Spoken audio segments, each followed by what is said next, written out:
The Feast of Tabernacles points to Jesus. In fact, all of the Old Testament feasts lead us to Jesus Christ. The acting out of the feasts is an acting out of not just a reminder of the history of the Old Testament, but the theology of the Old Testament. They're acting out theology. And they're reminding themselves of what God has done. And it turns out all of them are fulfilled in the man who stands up on this day and says, this is all about me. I'm the one who offers you living waters. Remember, as they're there, they're living inside of tents. The wandering in the wilderness is completed when they enter the promised land, and they no longer need those tents.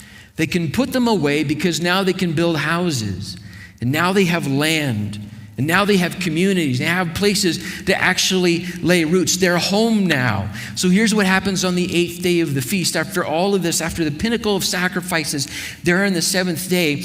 On the 8th day, they celebrate picking up their tents and putting them away because they're home. They don't need their tents anymore. They're home.